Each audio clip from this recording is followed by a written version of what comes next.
L'aube des seigneurs, chapitre 1. Le grand large. Nous sommes le vendredi 17 septembre 2028. La lune est claire, la mer calme. Il est bientôt minuit et nous sommes en plein centre du delta de la rivière des Perles, au sud de la Chine. Notre cap est l'île de Buguzai. Nous avançons à vitesse lente, arrivés dans 15 minutes environ. Nous apportons à ces fous de jumeaux ce qu'ils nous ont demandé et nous passerons la nuit sur l'île. Puis nous la quitterons en fin de matinée pour aller décharger le reste de notre marchandise à Hong Kong, sur les quais de Kowloon. Hong Kong, la ville aux 3 niveaux. Un niveau pour le plaisir, un niveau pour la connaissance et un autre pour la quiétude. Ordinateur, consigne cela dans le journal de bord. Depuis la salle des commandes, on apercevait la côte continentale chinoise et les lumières scintillantes des villes. L'homme à la barre, dont le reflet des écrans et la clarté du ciel se projetaient sur son visage, était pensif en regardant l'horizon. Il se repassait dans sa tête le film de ces derniers jours, voire de ces derniers mois, pressentant que quelque chose qu'il ne pouvait encore décrire avec certitude, allait se passer. C'était là, devant lui, tout proche. Cet homme de voyage au long cours possédait une grande sagesse et une grande intuition, et savait qu'il se trouvait à l'aube d'un changement de système de société, étant peut-être même l'un de ceux qui l'avaient amené à éclore, l'un de ceux qui allaient encourager son développement. Mais la question sous-jacente de tout cela étant de connaître le rôle qui lui serait attribué dans ce nouveau paradigme. Est-ce que la prédiction allait se réaliser ? Nous y sommes, ordinateur. Enclenche le pilote automatique pour l'accostage. Allez, Jack, on commence. Allons chercher les robots de manutention, ils nous donneront un coup de main.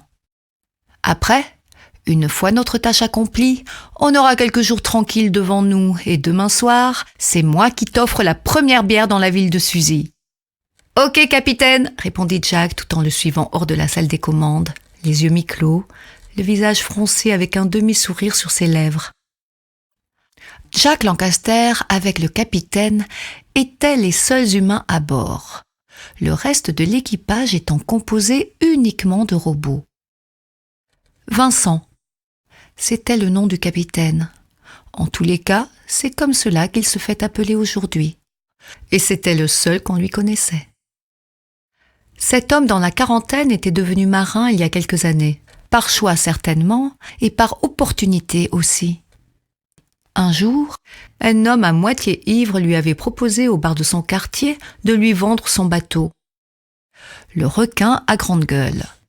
Navire d'expédition scientifique capable d'embarquer en cale une cargaison imposante et équipé de grues de levage en conséquence, et de tout le nécessaire pour naviguer par tous les temps, sur toutes les mers et de façon autonome puisqu'il produisait son énergie solaire et hydrogène en permanence.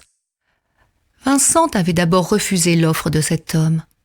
Mais ce dernier, malgré son état aviné, avait su trouver les mots-clés pour le convaincre. « Tu verras, avec ce navire, tu vas vivre l'aventure et l'honneur, et surtout rencontrer l'amour. Mais attention, tout cela implique d'avoir un grand cœur, du courage, un esprit clair. Tes muscles d'acier ne seraient pas de trop également. Possèdes-tu cela ?» L'homme regardait Vincent fixement en levant sa main au-dessus de sa tête, son index pointé au ciel, histoire d'affirmer ses dires et peut-être de le mettre en garde sur sa réponse à venir. De toute façon, pour Vincent qui était à ce jour ingénieur en robotique, en nanotechnologie, mais en plus un neuroscientifique brillant, ainsi qu'un navigateur pointu et doté en plus d'une clairvoyance au-dessus de la moyenne, avec une condition physique à faire pâlir n'importe quel soldat des forces spéciales.